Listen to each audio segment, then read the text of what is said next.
Dans cette capsule, il sera question de la plus grande mesure de protection des intérêts de l'assuré en regard du contenu contractuel du contrat d'assurance, à savoir la protection contre les divergences pouvant survenir entre la proposition et la police. À ce sujet, l'article 2400 prévoit qu'en matière d'assurance terrestre, c'est-à-dire tant en assurance de personnes qu'en assurance de dommages, l'assureur est tenu de remettre la police au preneur ainsi qu'une copie de toute proposition écrite faite par ce dernier ou pour lui. L'alinéa 2 ajoute qu'en cas de divergence entre la police et la proposition fait foi du contrat, à moins que l'assureur n'ait, dans un document séparé, indiqué par écrit au preneur les éléments sur lesquels il y a divergence entre la police et la proposition. Précisons d'abord ce qu'est la proposition. La proposition émane du preneur. Pour les fins de cette capsule, nous allons simplifier et dire que la proposition émane de l'assuré. Il s'agit d'un acte juridique unilatéral par lequel l'assuré décrit les éléments susceptibles d'influencer le risque et commande un produit d'assurance. La proposition émane toujours de l'assuré.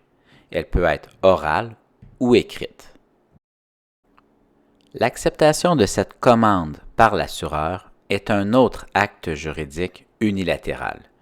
Cette acceptation implique pour l'assureur d'émettre une police d'assurance en faveur de l'assuré. La police décrit les contours de la garantie à l'aide d'inclusion et d'exclusion.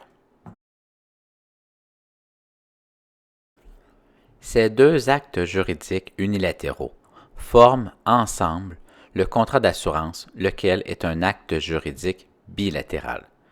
La police d'assurance n'est pas le contrat d'assurance.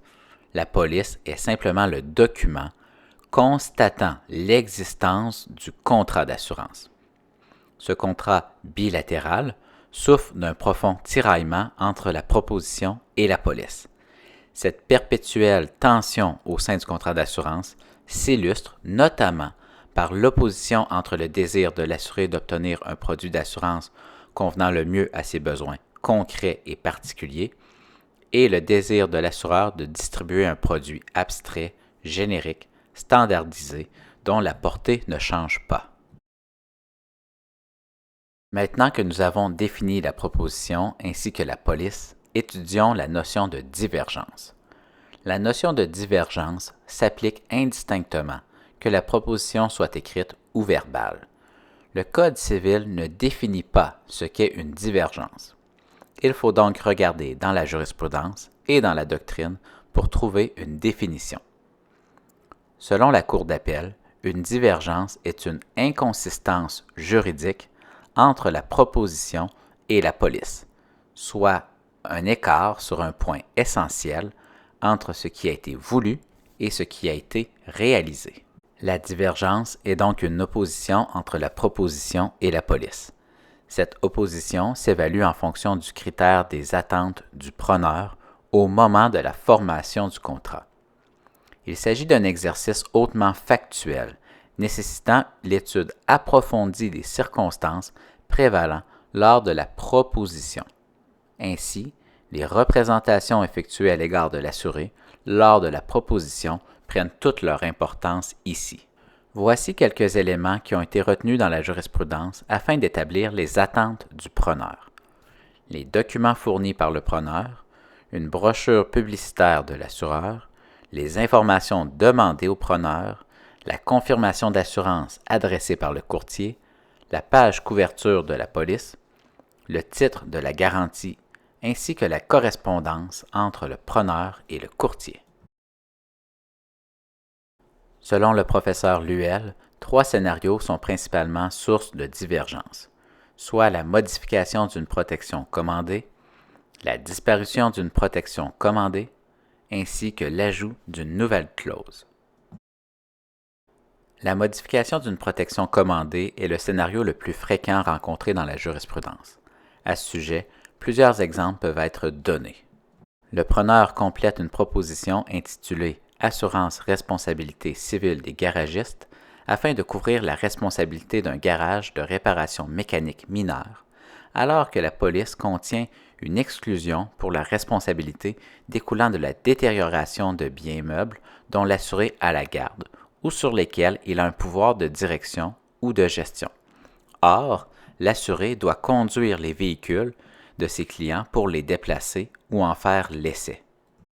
Autre exemple, l'apparition dans une police d'assurance responsabilité civile professionnelle des architectes et des ingénieurs d'une clause limitant la couverture aux procédures intentées au Canada et aux États-Unis, alors que la proposition mentionne que l'assuré effectue des travaux à l'étranger, soit aux îles Saint-Pierre et Miquelon. Dernier exemple, le preneur demande une assurance invalidité en cas d'accident, alors que les définitions invalidité totale et incapacité partielle contenues dans la police restreignent la protection demandée. La deuxième source de divergence est la disparition d'une protection commandée. Voici deux exemples tirés de la jurisprudence. Le preneur désire une couverture complète pour sa nouvelle activité commerciale de vente et réparation de vélos à assistance électrique, activité exigeant que les vélos soient gardés en entrepôt.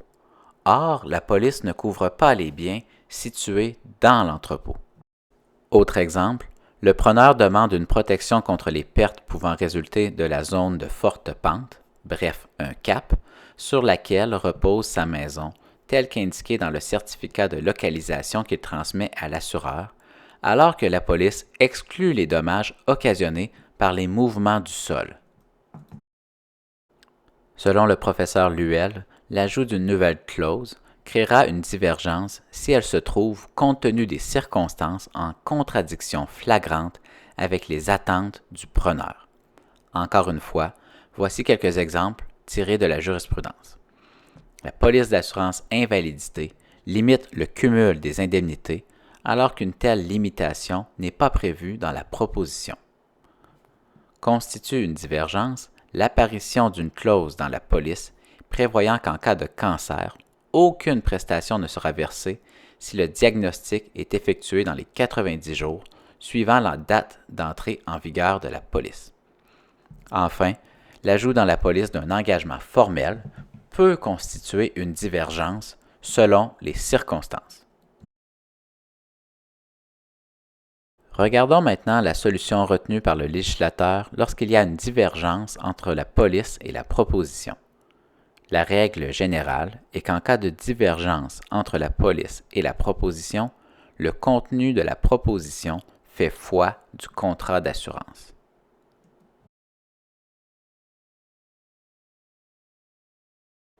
Ce scénario peut alors s'illustrer ainsi. La proposition l'emporte sur les termes de la police.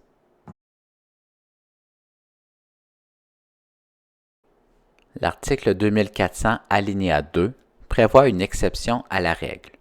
S'il y a divergence entre la police et la proposition, la police aura préséance sur le contenu de la proposition seulement si l'assureur a indiqué par écrit au preneur, dans un document séparé, les éléments sur lesquels il y a divergence entre la proposition et la police. Ce document doit permettre à l'assuré de comprendre rapidement, sans avoir à lire la police, que certaines demandes ne sont pas comblées. Habituellement, ce document séparé sera dans l'enveloppe qui contient la police destinée à l'assuré. Ce document sera généralement placé sur le dessus de la police. Les tribunaux sont sévères quant à la teneur de ce document. Il doit plus qu'écrire la divergence, il doit l'indiquer, c'est-à-dire avertir véritablement le preneur en la pointant de façon suffisamment précise afin de lui permettre de facilement la saisir. De plus, le document ne peut simplement recommander à l'assuré de prendre le temps de lire la police, puisque celle-ci comporte des modifications susceptibles d'influencer les besoins d'assurance. Si l'assureur a respecté les exigences de l'article 2400 alinéa 2, la police aura préséance sur la proposition. Ce scénario peut à son tour s'illustrer ainsi.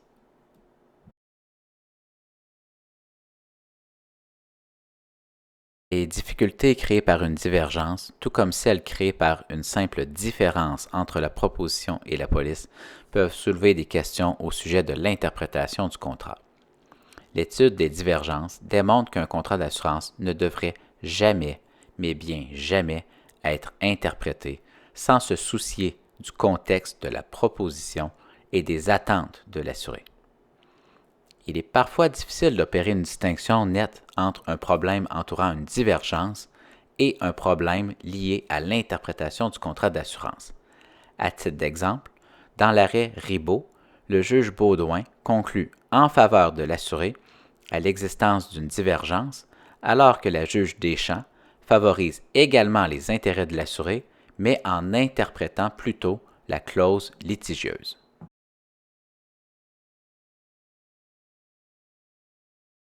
Enfin, on ne saurait terminer l'étude des divergences sans aborder le rôle du représentant en assurance, puisque derrière chaque grande divergence se cache un représentant négligent.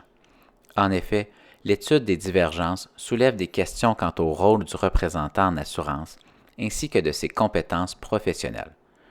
Soit le représentant n'a pas recueilli personnellement les renseignements nécessaires lui permettant d'identifier les besoins de l'assuré, afin de lui proposer le produit d'assurance qui lui convient le mieux, tel que prévu à l'article 27 de la LDPSF, soit le représentant n'a pas décrit le produit proposé à l'assuré en relation avec les besoins identifiés, n'a pas précisé la nature de la garantie offerte ou n'a pas indiqué et expliqué clairement les exclusions de garantie particulières compte tenu des besoins identifiés, tels que prévu à l'article 28 de la LDPSF. La jurisprudence civile et déontologique regorge d'exemples en ce sens. À titre d'exemple, une compagnie de transport d'animaux se trouve non assurée pour le transport des animaux. Dans tous ces cas, le représentant en assurance peut engager sa responsabilité professionnelle.